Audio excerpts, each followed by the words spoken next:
Bueno, y vamos a arrancar este pequeño curso sobre antropología filosófica.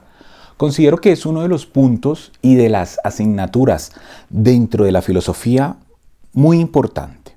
Yo creo que es el eje central que nos permite ir indagando en el conocimiento de lo que somos y a partir de ahí hacernos las preguntas correspondientes de qué es el hombre, por qué se relaciona con los otros, cuál es el fin de la existencia del hombre.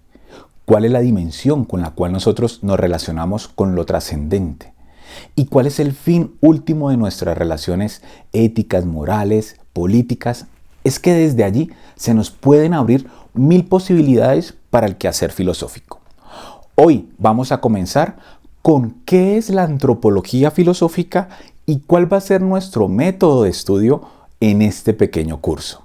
Soy Jairo Antonio Popó Vallecilla, licenciado en Filosofía y máster en Ciencias de las Religiones, y contigo vamos a iniciar este camino formativo en la antropología filosófica.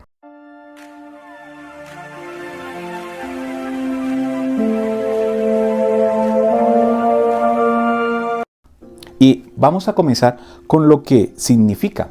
Fíjese que la palabra tiene dos grandes vertientes, que ahí ya nos va dando el primer punto, y es antropos, que es hombre, y logías o logos, que es tratado sobre el hombre. Sería evidentemente la etimología de la palabra. Y es que aquí, en este curso y dentro de la antropología filosófica, el eje central es el hombre y la mujer. Y ustedes me van a decir, yo sé que sí, porque ya hemos venido en otros cursos analizando esa dialéctica interesante que se da entre lo que nos diferencia de los demás seres de la naturaleza. Y es que el hombre es el único que se puede pensar a sí mismo, hacer esa autoproyección por fuera de sí, y allí, en ese punto diferenciador de los otros seres de la naturaleza, reflexionar, hacer un énfasis en qué es lo que somos y por qué estamos. Inclusive podríamos llevar la pregunta hasta sus más últimos límites, y es pensarnos por qué existimos y por qué no dejamos de existir, ¿no? En esa pregunta liminal de por qué existe algo y mejor no existe la nada, ¿no? Es allí, en ese punto, donde el ser humano se comienza a preguntar sobre su razón de ser. Y la antropología filosófica nos da los elementos básicos, no para solucionar la pregunta de manera categórica. Ya hemos hablado dentro de mi canal que la filosofía no se encarga de dar las últimas respuestas dogmáticas a nada, pero sí nos da la posibilidad de ir abriendo grietas en lo que se nos da como ya hecho, en lo que se nos presenta como ya elaborado y que debemos de asumir de manera unívoca, sin preguntas. Y a veces la sociedad nos presenta un modelo de hombre y de mujer que nos da como dogma. Esto es las características de lo que es un hombre y mujer para el siglo XXI.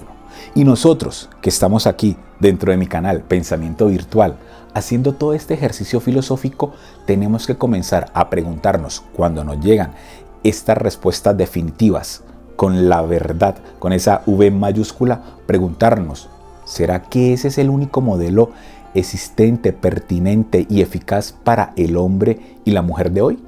Y con esa pregunta arrancamos nuestra reflexión sobre la antropología filosófica. Ya dijimos que antropología filosófica significa, primero, antropología, el estudio del hombre. Y ya viene la otra parte, filosófica.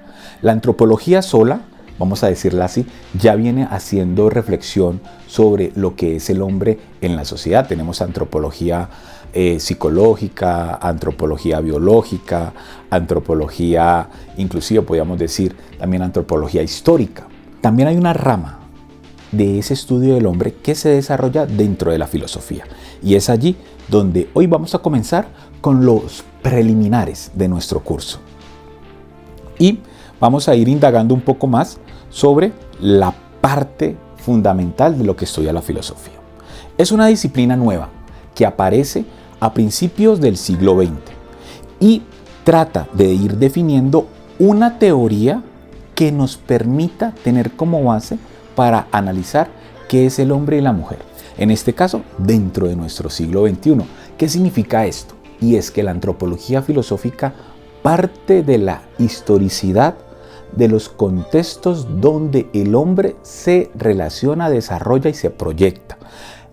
Esto nos da una herramienta importante, y es que el hombre y la mujer se tienen que comenzar a analizar desde sus circunstancias históricas. Es desde allí donde ya nos comienza a dar unos elementos para ir jalonando esa reflexión de ir construyendo una teoría coherente sobre el hombre y la mujer. ¿Quién fue el fundador?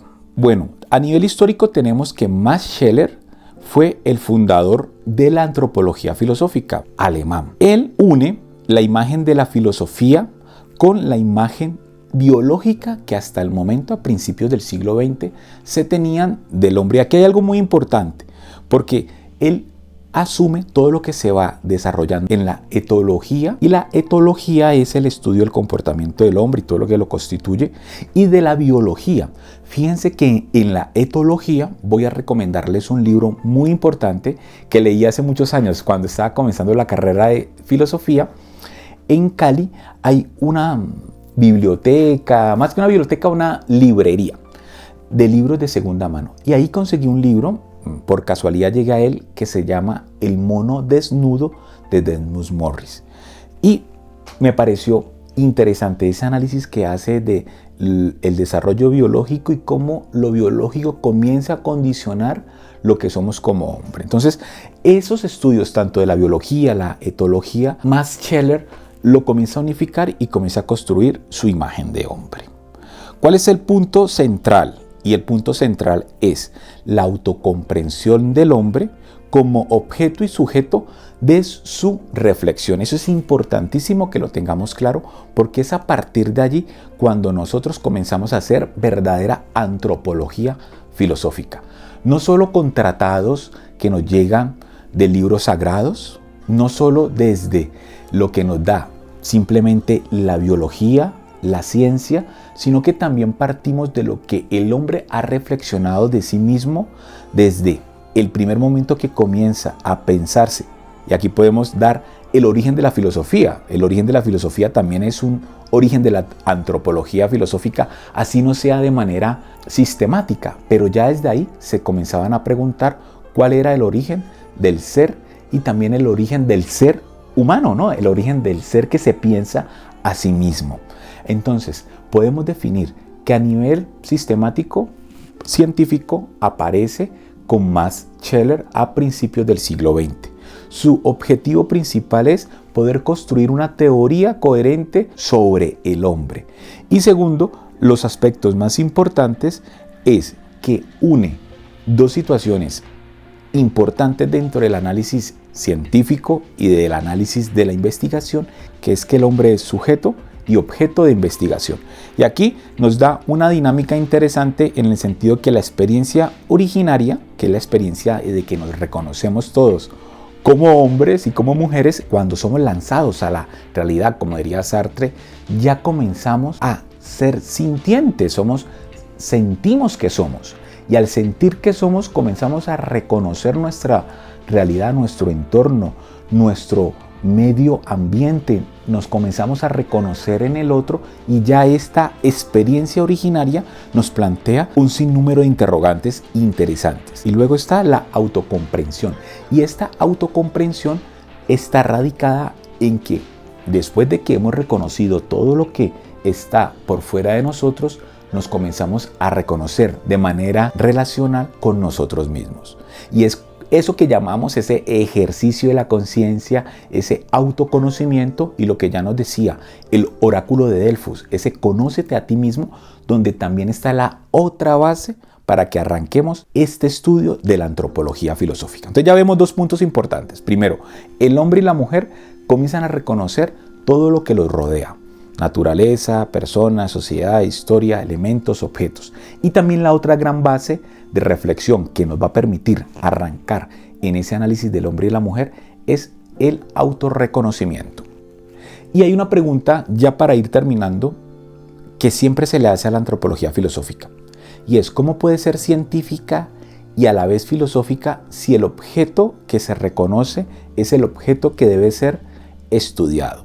Y en esto hay un punto importante que debemos ir teniendo claro, y es que en la medida en que el ser humano utiliza la racionalidad, su capacidad de abstracción, su capacidad de irse pensando a sí mismo, y a partir de allí ir tomando elementos de la realidad, de lo que lo constituye y también de lo que lo traspasa, ¿no? Todos esos elementos que están más allá de lo que él pudiera comprender, puede comenzar a analizarse, no solo como individuo, sino como sociedad, y en ese análisis dialéctico de lo que es él mismo, reconociéndose como ser humano y también reconociéndose en sociedad y reconociendo al otro, puede llegar a analizar tanto lo social, lo que lo rodea, como a sí mismo. Los elementos, las líneas, las evidencias que va dando ese estudio le permiten confirmar lo que tanto él siente como individuo reflejado en la sociedad y también lo que la sociedad va construyendo como colectivo que va impactando en el individuo. Esas dos líneas de relación entre lo uno y lo colectivo y lo uno es que comienza a dar una evidencia de lo que se está analizando dentro de la antropología filosófica tiene un impacto también de carácter científico y también de carácter sistemático desde los métodos filosóficos y desde los métodos de las ciencias sociales. ¿Por qué? Porque es allí donde tiene la base nuestro análisis antropológico filosófico y es dentro de las ciencias sociales, dentro de las ciencias filosóficas y lo que también se conoce como de las ciencias humanas. ¿Por qué? Porque cuando comenzamos a dar respuesta de lo que somos, también comenzamos a entender lo que hacemos. Y cuando comenzamos a entender lo que hacemos, podemos determinar de alguna manera si lo que estamos haciendo está siendo beneficioso para nosotros como individuos y también como sociedad. Porque el fin último de la reflexión del hombre y de la mujer es poder identificar qué es lo que nos hace mejor y qué es lo que nos permite convivir y vivir en nuestra realidad. La antropología filosófica al final es una reflexión del bienestar, del bien común y del bien individual reflexionado a partir de lo que somos. Y es allí donde todas las teorías, donde todas las reflexiones que vamos a ver en este curso nos tienen que posibilitar el analizar cuando la humanidad y el hombre ha ido por algún camino de construcción social que lo ha llevado a la muerte y también cómo algunas líneas de reflexión social, individual y colectivas han permitido la vida. Y yo creo que ahí es donde la antropología filosófica tiene algo que decir al hombre y a la mujer del día de hoy. Bueno, con esto terminamos esta introducción. Espero que les haya gustado. Por favor, suscribirse al canal, darle like y compartirlo con muchísima gente para que esto tenga el impacto que todos deseamos. Bueno, nos vemos en el próximo video. Chao.